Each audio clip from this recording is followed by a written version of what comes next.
It's another Sunday, and Nebraska football has lost. If these words seem familiar to you, it's because it's happened 30 times in the last 5 seasons. Connor Happer is joining me, Mike Schaefer, for this new venture that we are calling Sunday Side Sessions here on Husker 24/7. And the purpose of this is just kind of walk through the game that we saw, set up what's coming up next, and then, Happer, first of all, thanks for joining. Second of all, there's probably some conversations we'll get to on the second half of this that are a little bit more big picture than maybe the first 15 minutes or so. But when I reached out to you to do this, I don't think either of us, and I'll speak for you here for a second, I don't think either of us thought that we would be doing this again. We had an entire football season last year where every Monday we got to collaborate about what the hell happened, why the hell it happened, why the hell it keeps happening, how they can prevent it from happening. So we're pretty well versed, I think. So in some ways, you're the right guest to have for the first loss of the season, which just so happens to be the first game for the fourth time in 5 years. I was thinking about it, Schaefer, like, was there a way that this wasn't going to at least turn into a big picture conversation? Obviously if they lose, which they did, it's going to immediately turn to that. But if they win, it's still like the referendums probably don't come for a few weeks left, and maybe even if they stay above water until the end of the season. So this was, it was sort of inevitable that we were going to end up here. I just didn't think we'd end up here on August 28th. Yeah, the build up to this year, a lot of it was sort of, and I'm sure you got this a lot with the people in your life, but getting questions about, okay, are these changes enough? And it was really hard to answer. And I kept coming back to what you and I talked about last November, which was it kind of felt like Nebraska was in the first year of starting something new. And I don't want to use that as any sort of excuse for the fifth year of losing a lot in the same way that you have before. I'm not trying to say that the staff needs more time or anything like that. They're going to get 11 more games. That's the time that they're going to get. I agree. That's all they frankly deserve to get. And I'll leave it at that for now. We'll dive into that more later. But, everywhere that it came up for me this offseason, it was, hey, are they going to be able to run the ball? And how is Mark Whipple and Scott Frost going to work together? The first one, I had no idea how I was going to answer. Like, no clue, because they went and hired an offensive line coach in Donovan Raiola that had never coached before. Certainly, I'd say that, and people are like, well, he was an assistant to the assistant offensive line coach, for the Chicago Bears. And to that, I basically just make a loud fart noise. Right. Because it's not the same thing. Yeah. It's just not. And so I had no idea what the offensive line was going to look like. And I think they largely were the same as we've sort of come to know them. The other question was, how do Scott Frost and Mark Whipple work together? And that I was a little bit more forceful in my answer, which was they hired Mark Whipple to run an offense. And I do think on Saturday, that offense is what it's going to be for Nebraska. And frankly, I think it's good enough to have some success. Do I think it's going to win you 11 more games? No. I shouldn't have said more. Do I think it's going to win you 11 games left on your schedule? No.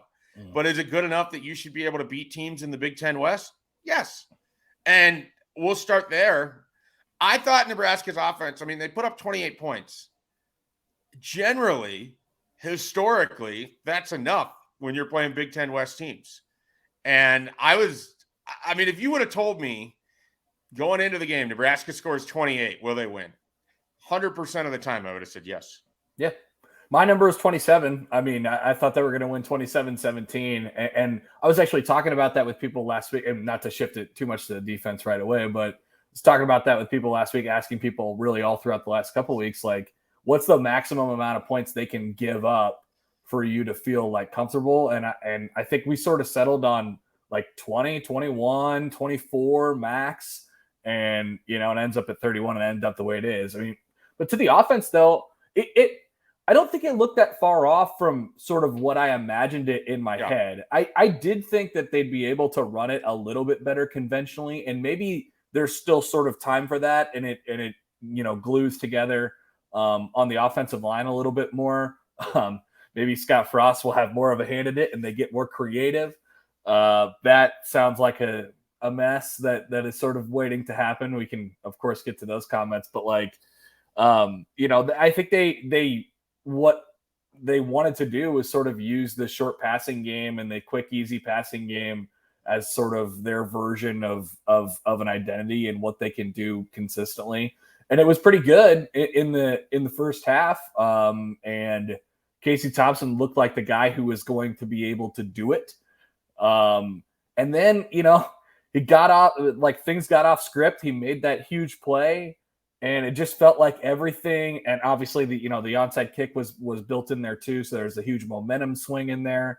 And then Brock Heward mentioned it during the broadcast, it went haywire. It felt like everything got really sped up for him, and not just Casey Thompson, but the entire offense in general. And you were sort of like trying to swim out of the deep end again, and that happens to Nebraska so quickly. That's one thing that hasn't changed from the previous iterations of this offense that we've seen over the last 4 years. When they get sped up, when they get behind schedule, they have a really, really difficult time sort of sticking to the plan, or B, executing the things that had worked for them the entire game leading up to that point. It's like they hit a brick wall. And that was the same yesterday. Yeah, last year it was a conversation of what hallmark plays do you have that you can rely on that aren't just Adrian does something. And this year they got into that situation in the third quarter where, you got to keep moving the ball. You got to be able to at least keep your defense off the field a little bit. And they don't have a running game that you can rely on. I mean, I know that Anthony Grant had 110 yards or whatever it was, 101 yards, but 46 of which came on that one run. Mm-hmm. So it's not a situation where that's been particularly consistent. I thought it was really telling that in a critical spot, and I wonder if this was a Scott Frost influence.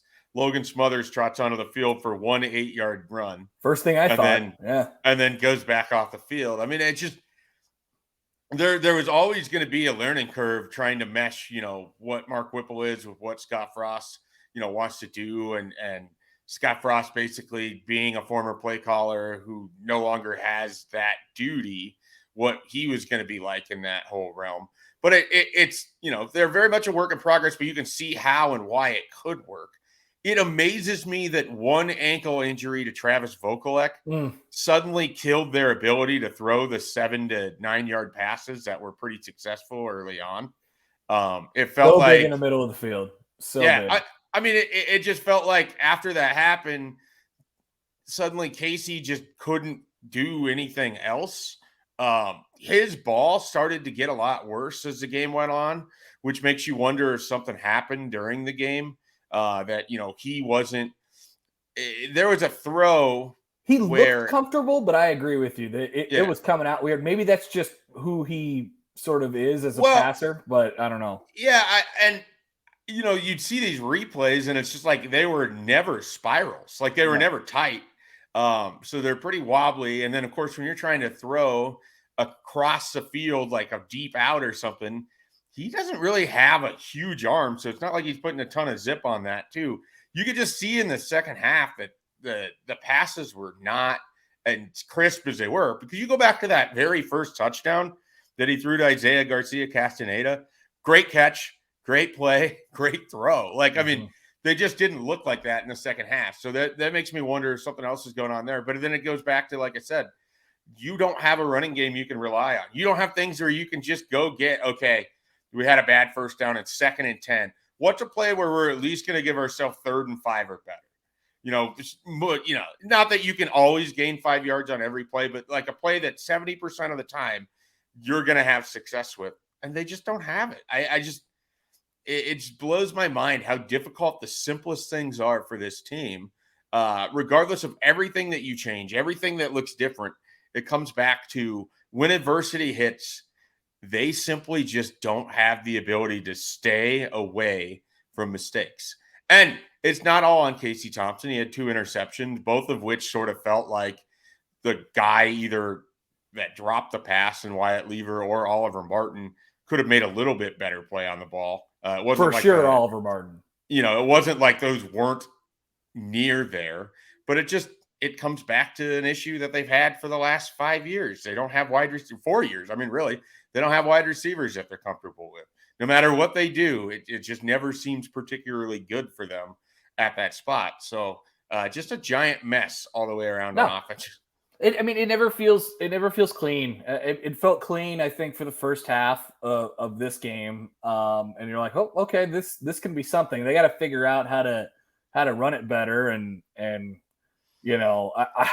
unfortunately, I don't know. I think the answer to that is from what it sounds like, Scott Frost getting more involved in the offense and which is great. That's what everybody wants to hear. The guy that struggled to put up points when he was the play caller for the last 3 years. Yeah, I thought the way he sort of approached it after the game was like, hey, look, I've had to eat this learning curve before. I've seen this learning curve about what it takes to win in the Big Ten. And these coaches are just trying to figure it out for the first time. So I can impart some wisdom on them that maybe they, this is how you do it in this league. He talked about creativity after the game. And I don't know, man. Nebraska has to find a way. This has been one of my critical chief complaints over the last 4 years. It just feels like everything they do, whether it's play calling and how they call a football game, happens in this vacuum. Like, we are trying to get a first down here. We have to get 6 yards here. And it turns into a play to sort of figure out a way to do that, rather than this long, marathon season draw. Like, you have to, Nebraska, long story short here, they have to come up with a plan and they have to stick to it. It just has felt like so many different things over the last 4 years. And if we're talking about after the first game, and maybe it didn't work as well as they thought it was going to work, obviously, but if we're talking about after the first game, them sort of looking at that plan and tweaking that plan and doing something different on offense, it's just not going to get them anywhere. It has to be a full season. It has to happen over a full season. They have to be doing the same things. That's how you build. This offense Scott Frost's version of the offense over the last 4 years before the other day hadn't built off of itself. Like, because it was centered around one guy. I want to see this offense, even though it lost, I want to see this offense build off of itself. And that Scott Frost has to avoid opening up the case with the big red button in it somehow. Otherwise, it's not going to build off of itself. Yeah. And then that's just the offense, which we could spend the full 30 minutes on. The defense, which we could fill an entire week on, was unbelievably disappointing. And not in the sense that they were bad against the run, because I had a sense that was coming anyways. I mean, any interview that I could possibly do where I could work in my concern about the interior of the defensive line, I made sure to do that. And it showed out on Saturday. But I was not prepared for how sloppy veterans were going to be when it came to tackling. And quite frankly, Happer, I wasn't prepared for Nebraska's defense to make Evan Hull and Cam Porter look like they belonged on that Michigan team last year. Yeah. You remember how we were talking about Hassan Haskins and I can't remember the other guy's Corum. name. Yeah, Blake Corum. And we were just, dropping lavish praise about how hard they ran and all of that. With all the respect that I can muster for Evan Hull and Cam Porter, they are not those guys. And the play in the very first half where I was like, oh, this is horrible. Yeah. Nick Henrich gets absolutely bowled over behind the line of scrimmage. Okay, good on him. He put himself in a spot, slowed him down maybe. Then Quentin Newsom on the same play gets run over, and it takes 4 guys to get Hull down after a 7-yard run, which he got hit in the backfield. Like, I don't want to hear about Olympic lifting versus whatever the hell it was that Mark Phillip and Mike Riley was doing. I don't want to hear about your strength and conditioning. I don't want to hear about that you're getting bigger and stronger and all of your off-season work.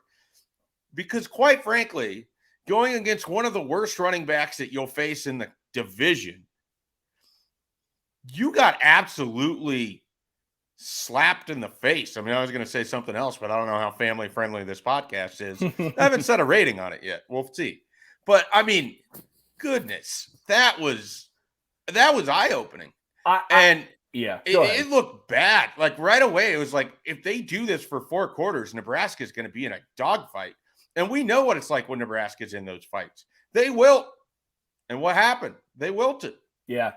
I'll give those backs a little bit more credit. I thought Porter made a lot of things out of nothing a couple times. Now, some of that is due to the shoddy tackling, but I thought they had him sort of bottled up, or maybe the look that they wanted to give him out of the backfield. And he just made some moves and made some plays. And Nebraska's got to have more guys on the defensive side to be able to sort of go off script and make plays. That's been a thing that's sort of developed over 4 years, and it's now over a couple different waves of players. But yeah, I mean, the tackling was bad. We knew that they were going to be bad up front, or you know, a little worse up front, obviously, specifically on the defensive line. I thought they were going to be able to make up for some of that with some of their ability to get to the passer and create havoc plays. And you know, I thought so. They got the fumble out. There wasn't any more. They didn't force any more turnovers, did they? No, that was just the they one. didn't really come close. I mean, they had that one fumble, which they were able to recover. When that ball initially came out, I was convinced it was going to go out of bounds. Yeah, me too. That's just how it's happened for Nebraska. Yeah. But yeah, they forced that one fumble.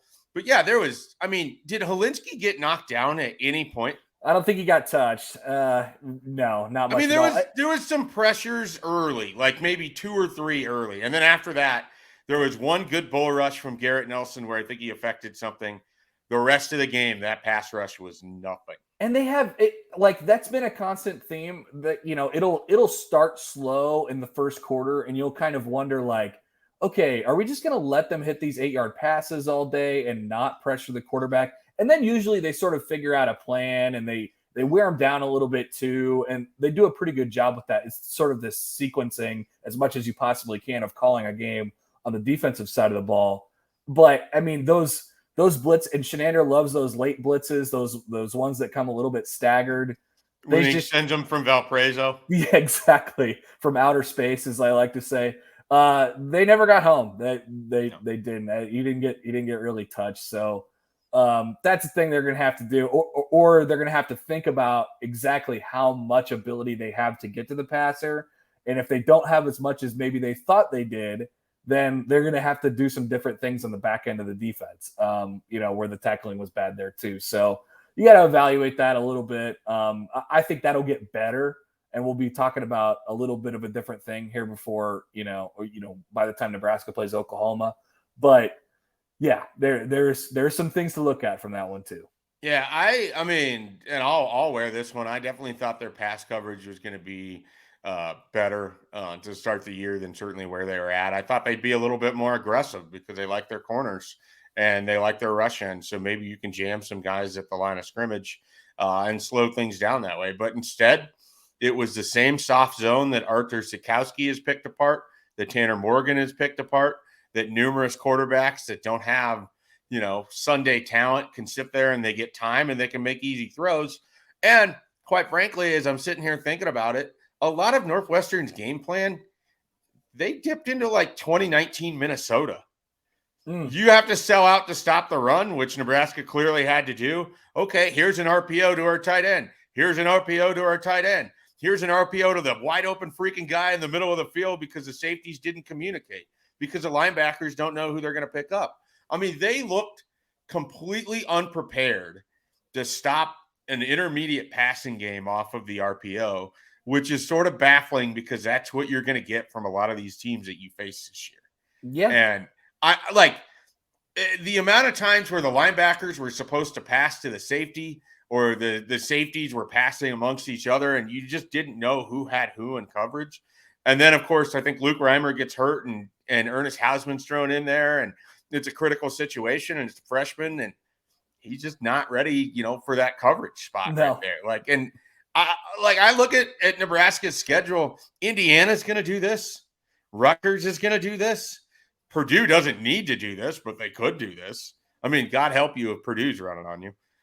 Illinois is going to do this. I watched them just play Wyoming. I mean, they're going to be able to run the ball on you and set that up with play action. I mean, so Nebraska is in a precarious spot if you can't generate any pass rush. You play a soft coverage, and teams are like, okay, you're worried against the run. We're just going to play action you all the way down the field. I mean, it was really, really bad. I had much higher expectations. And quite frankly, I was stunned at how little adjustment that they made from the first half to the second. They just asked so much out of their linebackers, especially those middle guys. And by the way, on the outside, or nickel, I thought, Gifford did a really good job. He was one of the guys on the defensive side that you were like, oh, okay, this could really work here. It felt like he was in the right spot more often than not, which is, I think, what they need to be.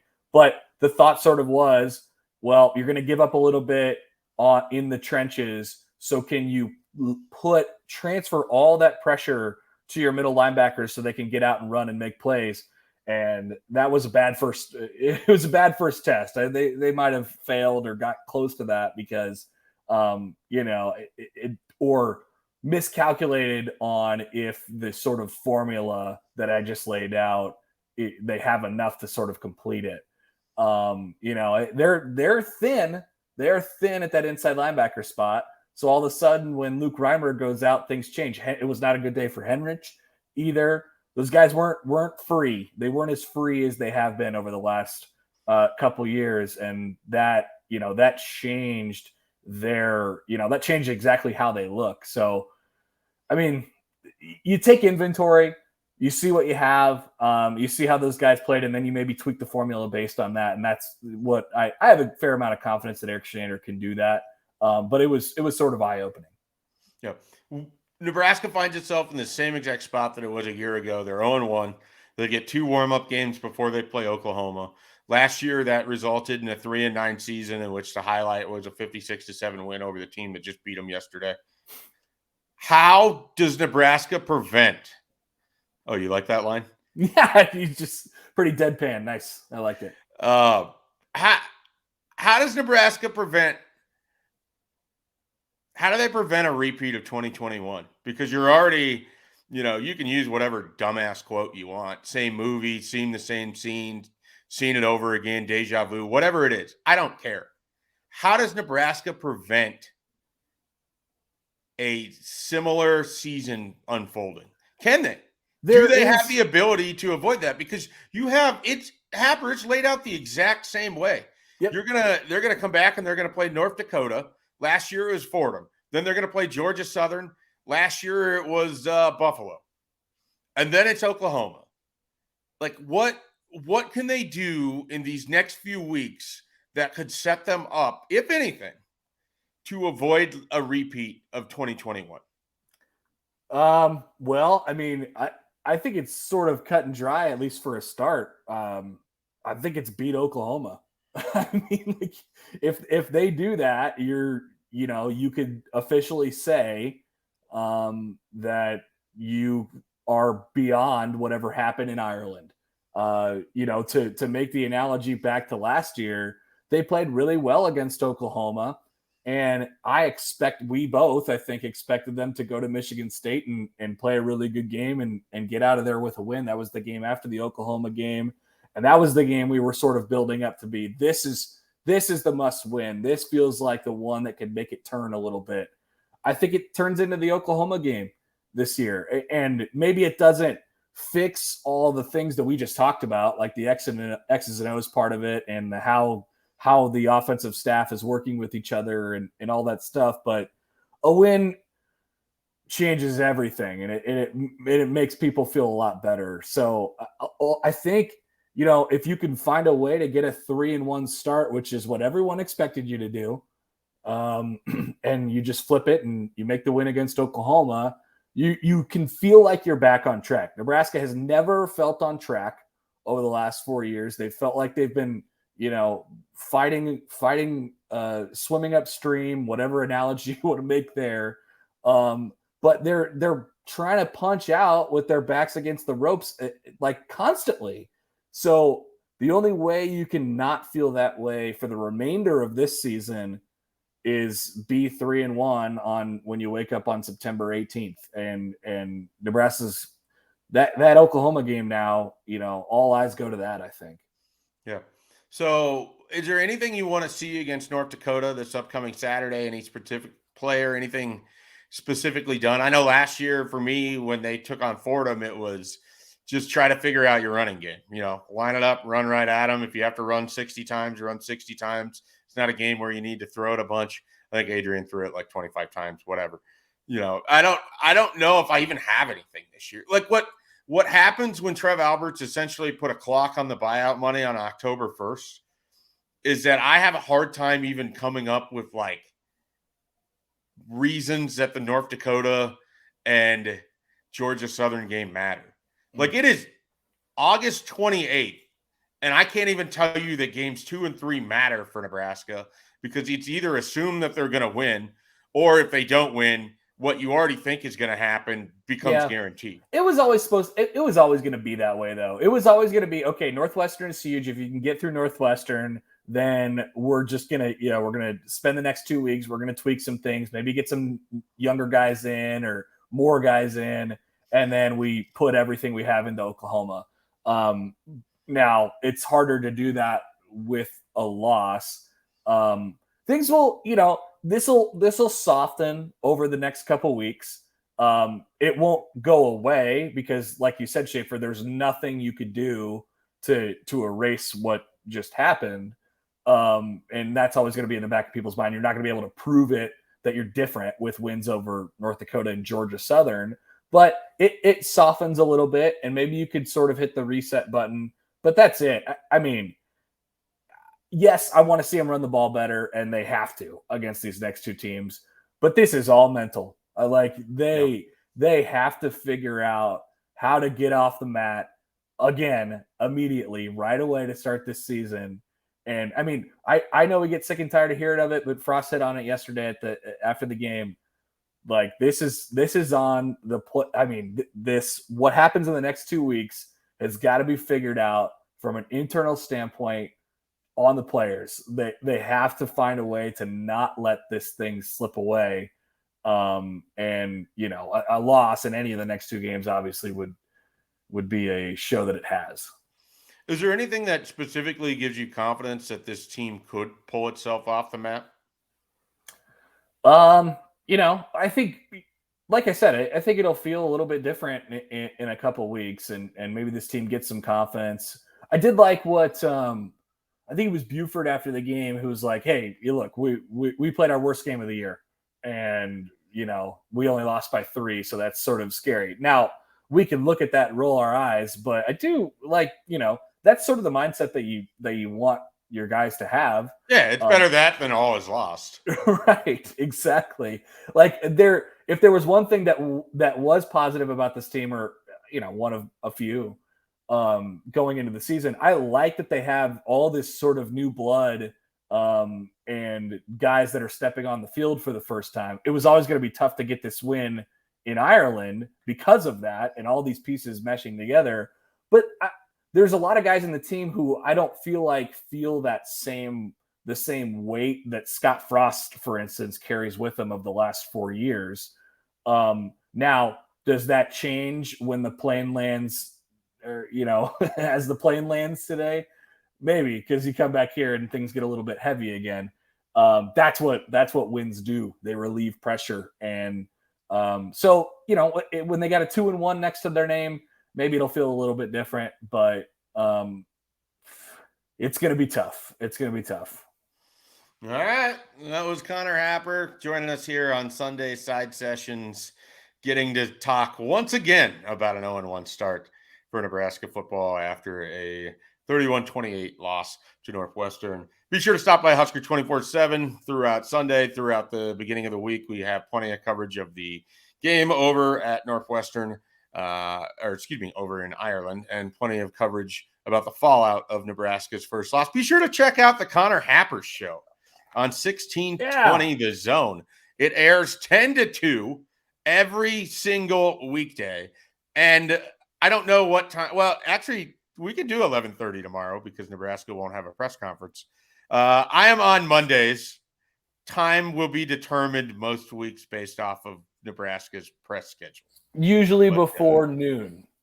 Yes. So we'll get that figured out. Happer, anything you want to throw in here? Perfect. That sigh of sadness just works great.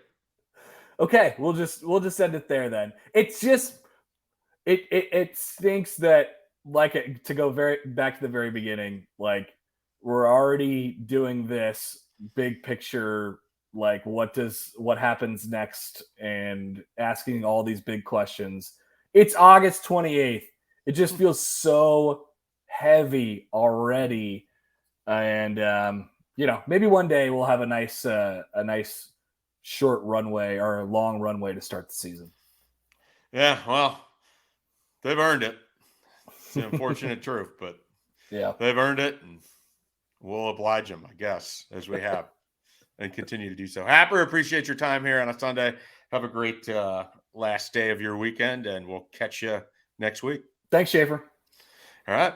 We'll be sure to check out everything else from Husker 24/7. We'll have more podcasts coming up this week. The Husker Hypecast will continue to roll down the tracks, even if it feels like the entire, train has already fallen off here in August. So be sure to check that out on Husker 24/7, other podcasts and content as well. We will see you next week.